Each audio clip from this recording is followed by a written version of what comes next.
ক্ষতবিক্ষত অবস্থায় এক ব্যক্তির মৃতদেহ উদ্ধার ঘিরে ব্যাপক চাঞ্চল্য ছড়ালো পুরুলিয়ার রঘুনাথপুরে। পুরুলিয়ার আদ্রা থানার অন্তর্গত সম্রাট লজের পেছনের একটি জঙ্গল থেকে বুধবার এক ব্যক্তির মৃতদেহ উদ্ধার হয়।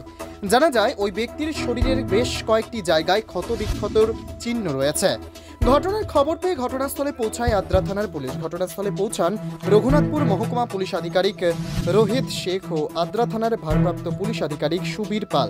পুলিশ সূত্রে জানা যায় এখনো পর্যন্ত ওই ব্যক্তির কোনো পরিচয় পাওয়া যায়নি। ঘটনাস্থল থেকে মৃতদেহটি উদ্ধার করে আদ্রা থানায় নিয়ে আসা হয়েছে বলে জানা যায়।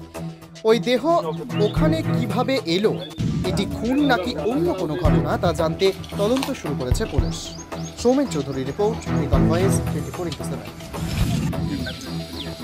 ঠিক সকাল থেকে ফোন এসেছিল যে এরকম একটা দেহ পড়ে আছে। শুনে আমি যখন ছুটে আসি, একটা অচেনা আমাদের এলাকার মানুষ অনেক বোঝা যাচ্ছিলো, কিন্তু মারা গিয়েছিলেন দেখে বোঝা যাচ্ছিলো। দেন এন্ড দেয়ার পুলিশে ফোন করা হয়েছে। বড়োবাবু এসেছিলেন, এসডিপি সাহেব এসেছিলেন, আদালত থানায় এসে ডেড বডিটা তুলে নিয়ে গেছে। কি শরীরে দাগ ফাগ ছিল? ঠিক ওরকম দাগ নয়, কিন্তু ব্লাড বেরিয়েছিল মুখ থেকে, সেটা চেহারায় জমেছিল, ফেসে জমা ছিল ব্লাড। আর খুব একটা মারামারির কোনো ই ছিল না, আর দেখে মনে হচ্ছিল যে আমাদের এলাকার লোক নয়। তো এই ঘটনা থেকে একটু আতঙ্ক মনে হচ্ছে। হ্যাঁ, আতঙ্কের কিছু নেই। দেখুন, এটা আমাদের খুব শান্তপ্রিয় জায়গা, আর এমনিতে আমরা নির্বাচনে এখানে খুব সুন্দর রেজাল্ট হয়েছে, জানেন। কোথাও কোনো ঝুট ঝামেলার কোনো কারণ নেই। লোকটা বাইরের লোক, আমাদের আতঙ্কিত থাকার কোনো কারণ তো নেই, বুঝতে পারছি। আপনার নাম?